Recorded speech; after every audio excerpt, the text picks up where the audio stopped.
Hola amigos, hoy vamos a tocar un tema que si bien no está relacionado directamente con los pesebres, tiene que ver mucho con nuestra religión, la católica. Es un tema que lamentablemente se ha puesto últimamente de moda y tiene que ver con un elemento que no necesariamente tiene que ser religioso, que se refiere al celibato.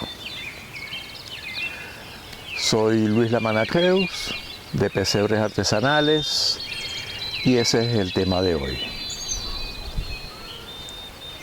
La naturaleza, cuando la vemos, se viste de flores, de múltiples colores, con una finalidad: llamar la atención.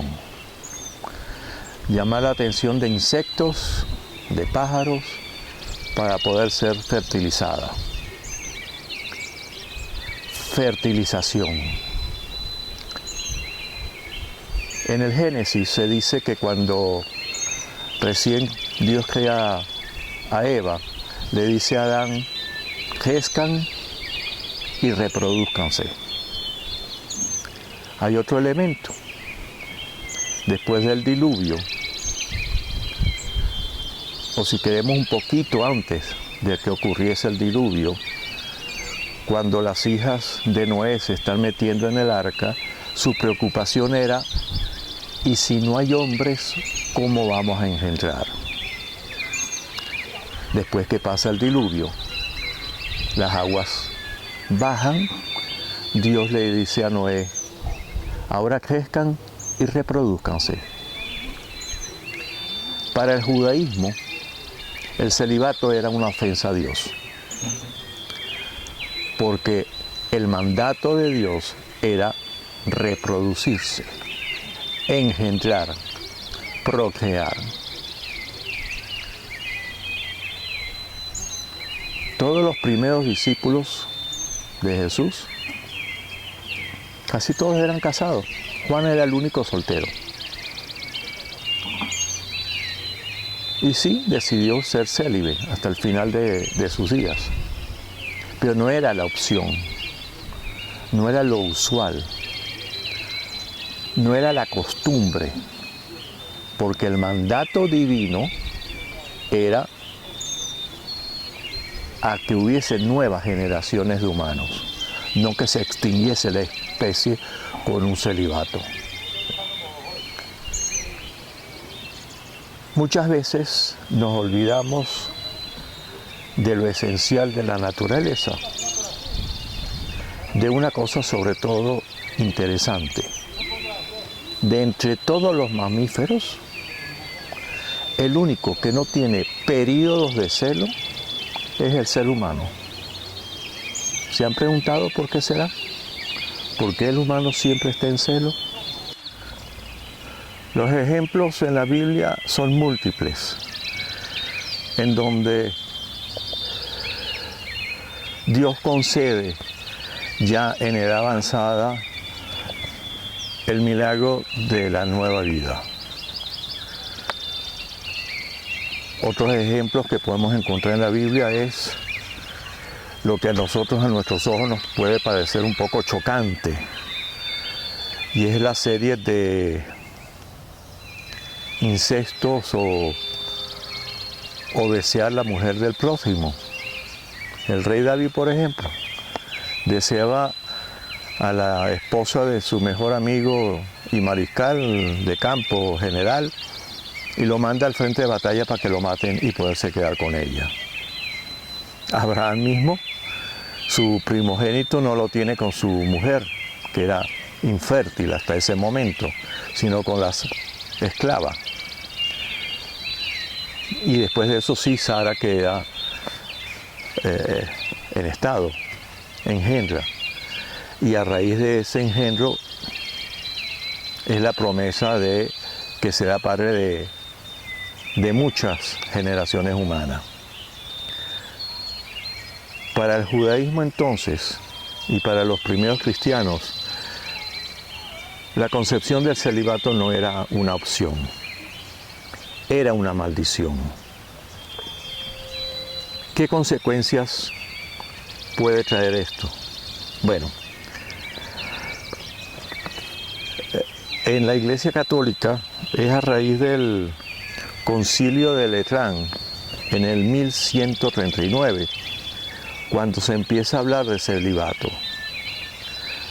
Tiene mucho que ver sobre ciertas prácticas poco morales en el periodo de los Borgias, en el papado, papas españoles, por cierto, en donde la corrupción sexual había sido al punto de que un papa deja a su hijo encargado del papado.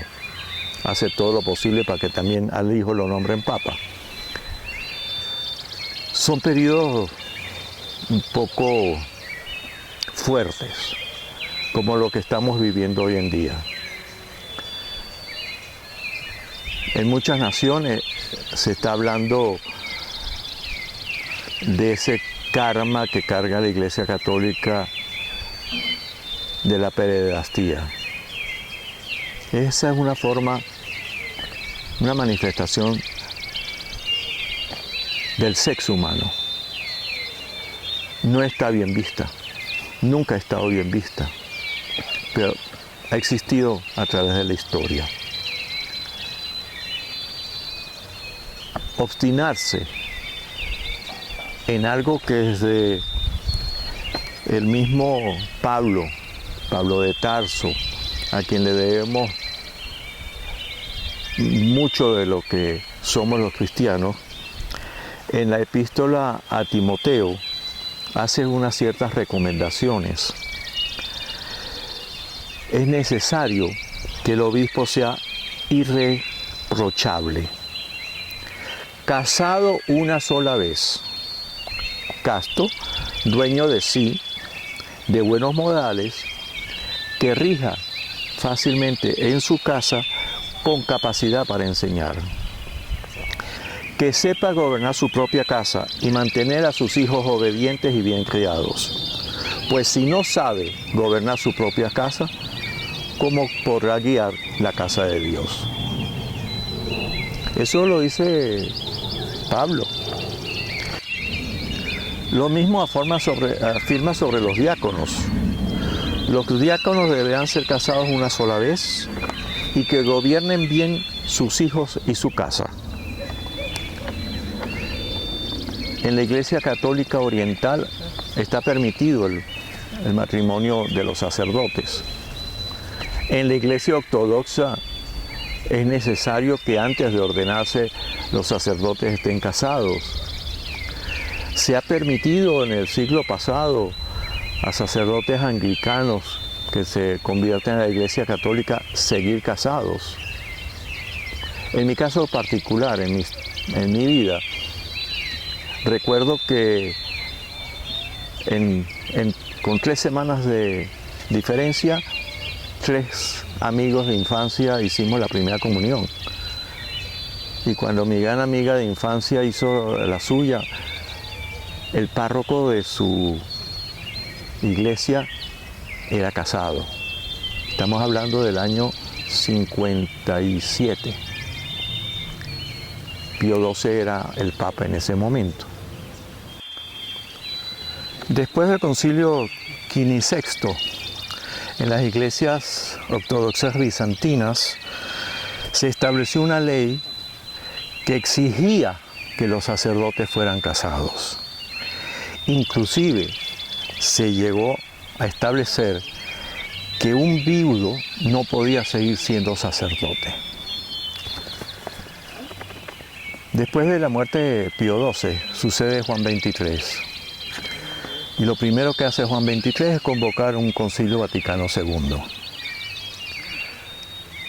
Me gustaría haber visto la cara de los organizadores de ese concilio cuando los cardenales de la Iglesia Católica Oriental llegaron a Roma con sus esposas. ¿Dónde alojarlos? Se suponía, ellos creían, que todos eran célibes. Esto del celibato creo que ha causado más problemas que beneficios a la Iglesia Católica. Últimamente los sucesos en Francia, antes en Boston, en Latinoamérica, en España mismo, ¡wow! Para el judío de la época del siglo I y actualmente, para ser rabino, para ser rabí, hay que estar casado. Si no, no se puede ser. En el Evangelio de Lucas, una de las razones por las cuales Zacarías tiene problemas para ir a hacer la ofrenda al templo es que su mujer era infértil, no tenían hijos. Hay 3 evangelios escritos o para la gente de Jerusalén o para judíos de la diáspora. Uno solo, el de Lucas, es escrito para los gentiles. En los 3 que están escritos para los judíos, que pueden entender de lo que le están hablando, Marcos 3 veces llama a Jesús Rabí. Mateo 3 veces lo llama Rabí. Y Juan 5 veces lo llama Rabí. Rabí. No quiero ser partícipe de confabulaciones así locas al estilo Código Da Vinci. Pero qué de malo tendría. Pedro, el primero de los papas, era casado. La suegra le alimentaba a Jesús. El segundo papa también era casado. Casi todos los papas, los primeros papas eran casados. Los sacerdotes eran casados. Los diáconos eran casados. ¿Cuándo la jerarquía entenderá que ese error histórico para en un momento histórico resolver un problema sexual ya no tiene sentido y está causando más problemas sexuales? En mi infancia he conocido muchos sacerdotes casados, sacerdotes de los cuales yo tenía mucho prestigio, los consideraba personas inteligentes. Cuando hice la primera comunión, mi amiga de infancia lo había hecho una semana antes y el cura que le dio la primera comunión, el párroco de la iglesia donde iba, era casado. Uno de mis profesores de infancia me lo conseguí años después, ya adulto, en una proyección de una de mis películas, y me presentó a su esposa, y era el párroco de una de las poblaciones costeras de Venezuela. Uno de mis guías espirituales era casado. Bueno, se casó posteriormente, tuvo que abandonar el sacerdocio. ¿Qué impide rectificar un error histórico? Amigos, no sé si esto les moleste, no tiene nada que ver con los pesebres, me disculpan, pero es que no puedo callarme la boca frente a estas noticias tan desagradables de la pedofilia dentro de la iglesia, mi iglesia católica. Eso es todo por hoy. Les prometo que volveremos a hablar de los pesebres en la próxima oportunidad que nos vamos a ver. Chao, es todo por hoy.